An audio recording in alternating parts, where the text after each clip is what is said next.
Welcome to the Ninja Legion. I'm Spider, and this is Sticky Floors.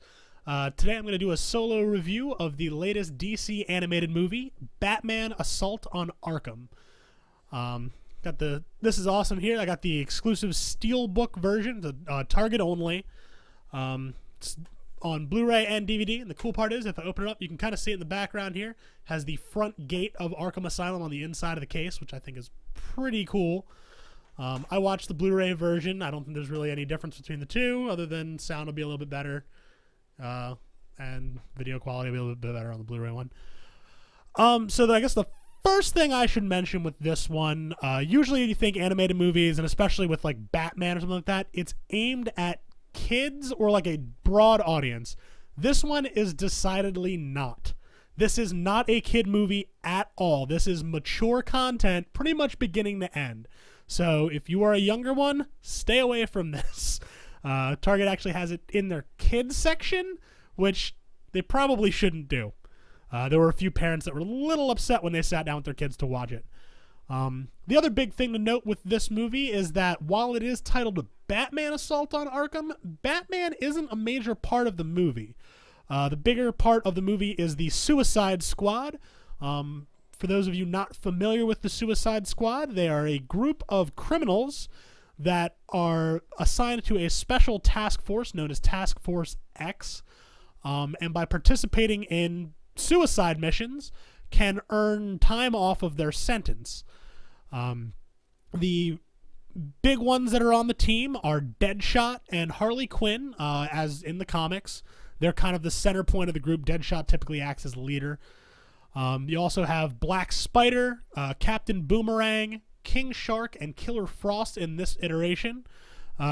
Black Spider being a vigilante who will kill, bad guys. Generally just goes after bad guys, not heroes, but murder is still illegal, so he ends up in jail. Captain Boomerang being more known as being one of the member of the Rogues from The Flash. King Shark being this big monster of a dude who likes to eat people. And then Killer Frost, if you played Injustice, controls ice stuff, kind of like a Mr. Freeze type character. From the get-go, they do little quick character introductions for each of the main characters. Pretty visceral with it, like Harley Quinn straight bites somebody's ear off. Through the whole thing, you get a lot of violence, a lot of extreme violence, heads blown up, people shot in the head. But it's kind of neat to see that one of the major comic book companies isn't afraid to go the mature route. Marvel's kind of shied away from it a lot. They want their stuff to be family friendly. They want it to be, kids can watch it. DC, with their animated stuff, are showing here they're not afraid to go dark. They're not afraid to go mature. There's a sex scene in the movie. You don't see anything, but it's kind of alluded to. Like, you watch it kind of start up and then the camera pans out. Harley Quinn takes her top off a number of times. Once again, you don't see anything other than like a bare back, but you know what's happening. Killer Frost once. Lots of profanity. Batman uses it. Suicide Squad uses it. Very mature focus on this one. I really enjoyed watching it. It's set in the video game universe, so like the Arkham games, this is where it's based out of. One of the really cool things with this is that Amanda Waller is kind of the person who sets up the whole Suicide Squad thing, and they portray her in this movie the classic way, not the New 52 way. The classic Amanda Waller, she's like a heavyset, older black woman, but she is so good at what she does, and she's super intimidating. She's not afraid of anybody. So she takes no crap from anyone, not even Batman. Like, Batman shows up to interrogate her, and she's just like, what are you going to do about us? We're the government. You can't take us on. But it's cool. I love that portrayal because Amanda Waller was always a very strong character in the comics without being sexy, without being, this hip, young kind of character.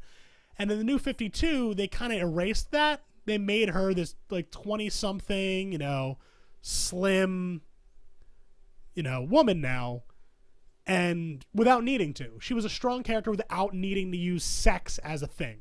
And that's why I'm another thing I'm happy about with this movie. The whole idea is that the Suicide Squad is sent into Arkham Asylum to retrieve the Riddler's cane, because there's supposed to be an item held within. And there's some backstabbing stuff going on with it. Waller's telling certain members of the squad different things, not telling others other stuff. And a lot of it's the squad trying to bend the rules as much as they can and do as, much. But there's some really cool fight scenes. You get to see Harley be Harley really well. It's not the same voice actress as they use in the Arkham games. It's not Tara Strong.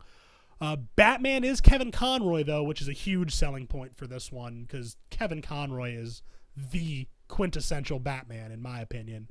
A lot of people I know feel the same way, because he's Batman in the Arkham games. He was Batman in the old animated series. That will forever be the appropriate voice for Batman to me. So that's a huge selling point. The voice actors do very well through the whole thing. All the cast, even some of the lesser known people. The soundtrack's really good. There's a mix of like some rock, some electronica, and things like that. Really good portrayals of all the characters. Harley is appropriate for Harley. Deadshot's appropriate for Deadshot. The Joker's in there for a little while, so you get to see the Joker do some cool Joker type stuff. And but yeah, the whole thing is very well done. And DC seldom disappoints with their animated movies. So yeah, again, the Batman thing, little deceiving because he's not in the movie much, but it's mostly Batman villains. But it's cool to see a villain-focused movie, as opposed to just the typical hero-focused things. So I would definitely recommend checking this one out if you are an adult, not if you're a kid. Once again, that's really important to note. This is not child-friendly. Hopefully you'll enjoy it. If you like the Arkham games, definitely check it out. It's a little more story in that world. And yeah, so if I had to give it a rating on a 10 scale, I'd probably go 8.5, 9. It's pretty high up there for me. I really enjoyed watching it. With it not being strictly based off of a comic series, it lets me sit back and enjoy it a little bit more than I would if it were based off a particular story arc, like with Justice League War, which if you want to see my review of that is up on the Ninja Legion website. But hopefully we'll get some of the other Legion members to check this one out. And yeah, so thanks for watching. Hopefully you enjoy the movie too. Give us some feedback and let us know in the comments section down below what you think of it. If you have a different opinion of mine, I'd like to hear it and see what you liked or disliked about the movie. So yeah, thanks for watching once again. I'm Spider, and we are the Ninja Legion.